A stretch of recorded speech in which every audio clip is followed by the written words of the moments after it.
Titre: Lina et l'étincelle secrète. Une histoire d'un monde où la magie est interdite. Chapitre 1. Le pays silencieux. Il y a longtemps, le pays de Greydale était plein de merveilles.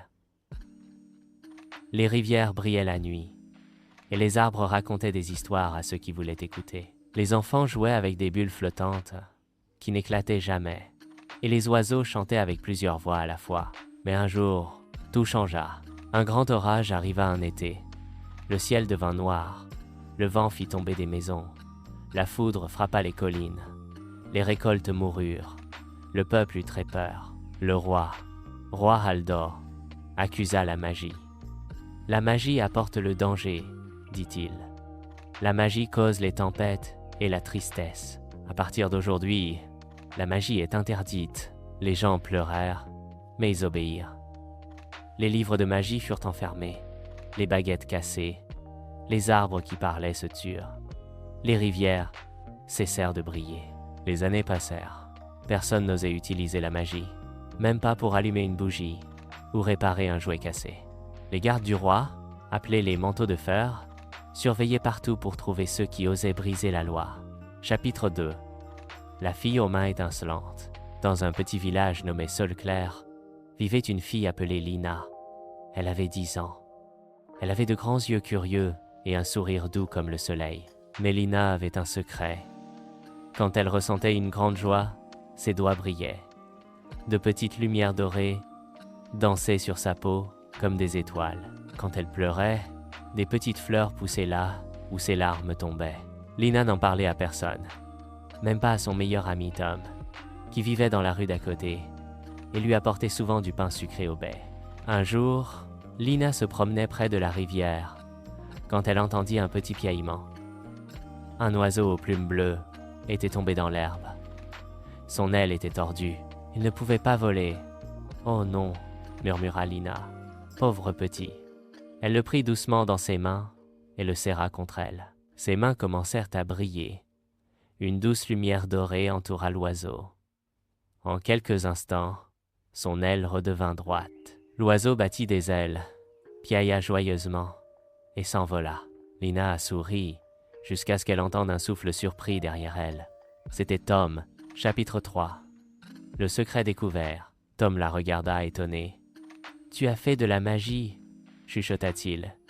« Il pourrait t'emmener. » Le sourire de Lina disparut. « Je ne voulais pas, dit-elle. Je voulais juste l'aider. » Ils s'assirent ensemble au bord de la rivière, sans parler. Tom regarda ses mains.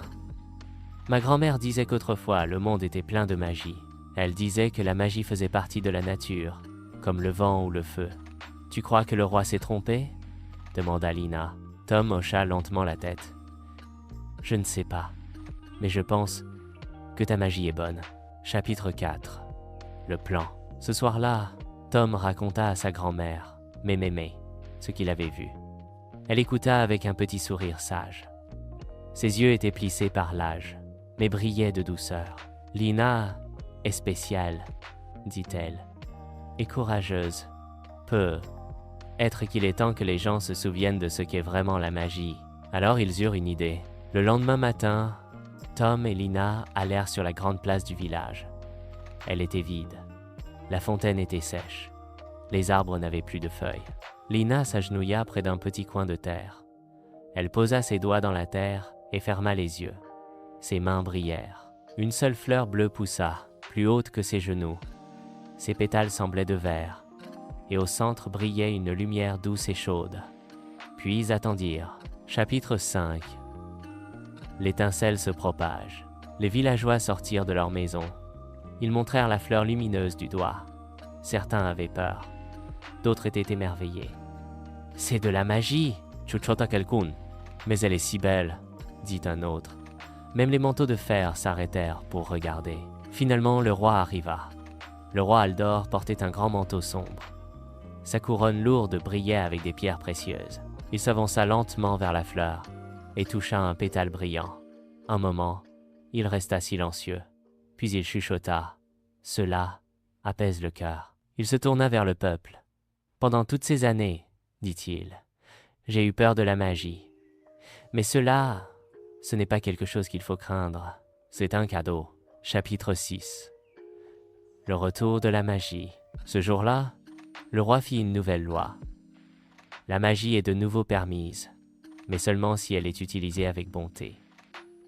Les gens applaudirent. Lina rit, et de petites étincelles dorées s'envolèrent de ses mains comme des lucioles.